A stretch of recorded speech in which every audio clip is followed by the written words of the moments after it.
ஒருவேளை உங்களோட அதிமேதாவித்தனத்தை நீங்கள் காட்டுறதுக்காக இந்த வார்த்தைகளை எல்லாம் நீங்கள் பயன்படுத்துறீங்களான்னு எனக்கு தெரியல.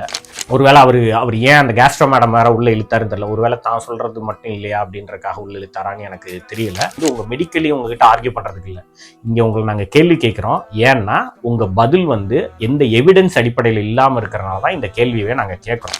உடனே ஒரு 16 மணி நேரம் ஃபாஸ்டிங் இருந்தவுடனே இல்லை ஒரு 24 மணி நேரம் ஒருத்தர் ஃபாஸ்டிங் இருந்தவுடனே அவரோட பாடியில் எலக்ட்ரோலைட் இம்பேலன்ஸ் ஏற்படுமா அப்படின்னா சடன்லாம் ஏற்படுத்தாது. கண்டிப்பா சிக்கல் சார். ஏன்னா நம்ம பாடி சர்க்காடியன் ரிதம் மூலமா வேலை செஞ்சுக்கிட்டு இருக்கு. நம்ம பாடிக்குன்னு ஒரு ஹோமியோஸ்டாட்டிஸ் ஹீமோஸ்டாட்டிஸ், அது என்னன்னா ஒரு இயற்கை சார்ந்து நம்ம உடம்பு இயங்கும் சார். மார்னிங்ல இந்த ஹார்மோன்கள் சுரக்கணும், இந்த டைம்ல இது வரணும், இந்த டைம்ல இது போகணும் அப்படின்ற மாதிரி ஒரு அமைப்பு இருக்கு. இப்ப இந்த அமைப்பை நம்ம தவறுதலா மிஸ்யூஸ் பண்ணும் போது அதுல நிறைய பிரச்சனைகள் வரும். இப்ப பிறந்ததுல இருந்தே நம்ம அந்த லைஃப் ஸ்டைல் இருக்கிறோம்னா கிடையாது. திடீர்னு இப்ப மாத்திட்டு இப்ப 6 மாதமா தான் இவங்க இந்த மாதிரி 8, 16 இதெல்லாம் சொல்லிட்டு இருக்காங்க.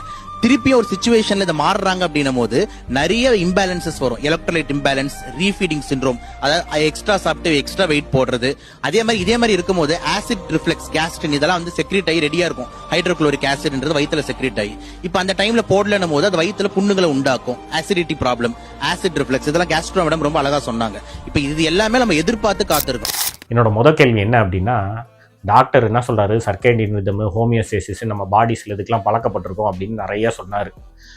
எனக்கு அவர்கிட்ட கேள்வி என்ன அப்படின்னா, குழந்தை பிறந்த குழந்தை எத்தனை முறை பால் குடிச்சது, அதுக்கப்புறம் வளரும்போது எத்தனை தடவை அது பால் குடிக்கிற அளவு குறைஞ்சது, அதுக்கப்புறம் நம்ம பால் குடிக்கிறது நிறுத்திட்டு சாலிட் ஃபுட்டுன்னு மாற ஆரம்பித்தோம், அப்புறம் நம்ம சாப்பாடு சாப்பிட ஆரம்பிச்சிருக்கோம், 3 வேளை சாப்பாடுன்றோம், ஸ்நாக்ஸ்ன்னு இடையில சாப்பிட்றோம்.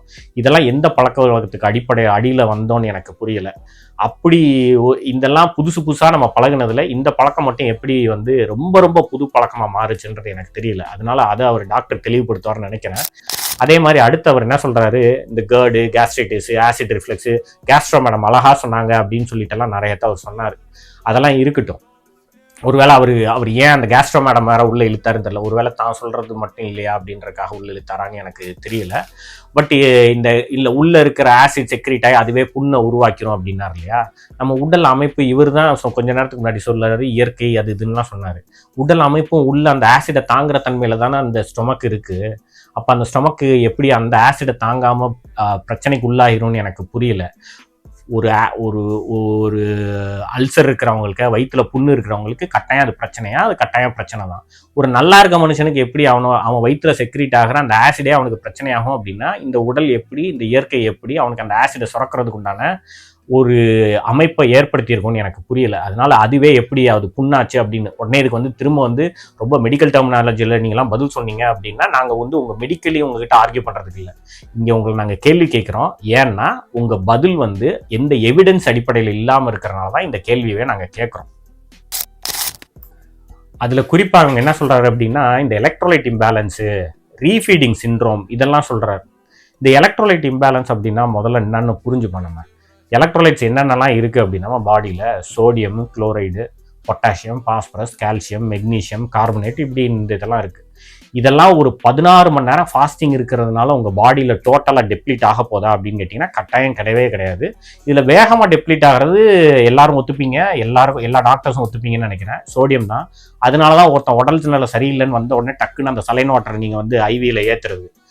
அப்படி இருக்கிறப்போ நீங்கள் ஏற்றுற அந்த ஐவியில் உதாரணத்துக்கு வச்சுக்கலாமே, கொஞ்சம் ஒரு 5 வருஷத்துக்கு முன்னாடி எல்லாம் கொரோனாவில் அத்தனை பேர் படுத்தாங்க. அவனுக்கு மூச்சு விடுறதுக்கே வழி இல்லாமல் இருந்தோம். அப்போ அவனுக்கெல்லாம் சாப்பாடு எல்லாம் வாயில் திணிச்சிட்டு இருந்தீங்களா? அப்போ எல்லாத்துக்கும் என்ன பண்ணீங்க? ஐவியில் தானே எல்லாம் ஏற்றுனீங்க. ஐவியில் ஏற்றும் போது என்ன, இந்த சலைன் வாட்டரை தவிர வேற என்ன நீங்கள் ஏற்றிட்டீங்க? அப்போ எல்லாம் அவன் எலக்ட்ரோலைட் இம்பேலன்ஸ் ஆகலையா? இதன் மூலம் நான் என்ன கேள்வி கேட்குறேன்னா, எலக்ட்ரோலைட் இம்பேலன்ஸ்ன்றது உடனே ஒரு 16 மணி நேரம் ஃபாஸ்டிங் இருந்தவுடனே இல்லை ஒரு 24 மணி நேரம் ஒருத்தர் ஃபாஸ்டிங் இருந்தவுடனே அவரோட பாடியில் எலக்ட்ரோலைட் இம்பேலன்ஸ் ஏற்படுமா அப்படின்னா சடன்லாம் ஏற்படுத்தாது. முதல்ல இந்த பிரச்சனைக்கு உள்ளாகி அவன் வெயிட் போட்டான், இந்த ஏதோ பிரச்சனை இருக்குது, இந்த இன்டர்மீடியன்ட் ஃபாஸ்டிங் உள்ளே போகிறான் அப்படின்னாலே அவன் உடல் உழைப்பு பெரிய அளவுக்கு இல்லாதவங்க தான் அந்த மாதிரி இருப்பாங்க. அப்படி இருக்கிறவங்களுக்கு வேர்த்து வெளியில போச்சு அப்படின்னு சொல்ல முடியாது. இல்ல தண்ணி குடிச்ச மூத்திரத்துல எக்கச்சக்கமா வெளியில போச்சு அப்படின்னா கூட பாத்துக்கலாம், அது ஓரளவுக்கு அக்செப்ட் பண்ணிக்கலாம். அப்ப கூட 24 மணி நேரத்துல ஒரு 3 லிட்டரு 4 லிட்டரு 5 லிட்டரு இதுக்கு மேல குடிச்சு வெளியில தள்ளி இந்த இம்பேலன்ஸை ஏற்படுத்திட முடியுமா அப்படின்னு எனக்கு தெரியல. அதனால இந்த எலக்ட்ரோலைட் இம்பேலன்ஸ் எந்த அளவுக்கு நம்ம படிச்சதெல்லாம் இங்க சொல்லணும், வாந்தி எடுக்கணும் அப்படின்னு அவர் எடுத்தாரான்னு எனக்கு தெரியல. அதை அவர் தெளிவுபடுத்துவார்னு நினைக்கிறேன். அப்புறம் இந்த ரீஃபீடிங் சிண்ட்ரோம், ஒரு 16 மணி நேரம் சாப்பிடாம இருந்து அடுத்த வேளை சாப்பிட ஆரம்பிச்சோன்னா எப்படி ரீஃபீடிங் சிண்ட்ரோம் வருதுன்னு தெரியல. இல்லை ஒரு 24 மணி நேரம் சாப்பிடாம இருந்து இந்த ரீஃபீடிங் சிண்ட்ரோம் எப்படி வருதுன்னு தெரியல. அதையும் அவர் கொஞ்சம் தெளிவுபடுத்துறான்னு சொல்லுவோம். இந்த குறிப்பா நான் வந்து ரீஃபீடிங் சிண்ட்ரோமை பத்தி நான் கேட்கல. 16 மணி நேரம் ஃபாஸ்டிங் இருந்து திரும்ப சாப்பிட்றதுலையும், இல்லை ஒரு 24 மணி நேரம் சாப்பிடாம இருந்து திரும்ப ஃபாஸ்டிங் இருக்கிறேன், கொஞ்சம் எக்ஸ்டெண்டட் ஹவர்ஸ் கேட்கணுன்றதுக்காக நான் அந்த 24 எடுத்துக்கிறேன். எந்த அளவுக்கு இந்த ரீஃபீடிங் சிண்ட்ரோம் அதை பாதிக்குது அப்படின்னு கேட்போம். ஒருவேளை இல்லை என்னோட முதல் கேள்வி மாதிரியே தன்னோட அதிமேதாவித்தனத்தை நிரூபிக்கிறதுக்காக இந்த வார்த்தைகளை எல்லாம் இவர் பயன்படுத்தினாரா?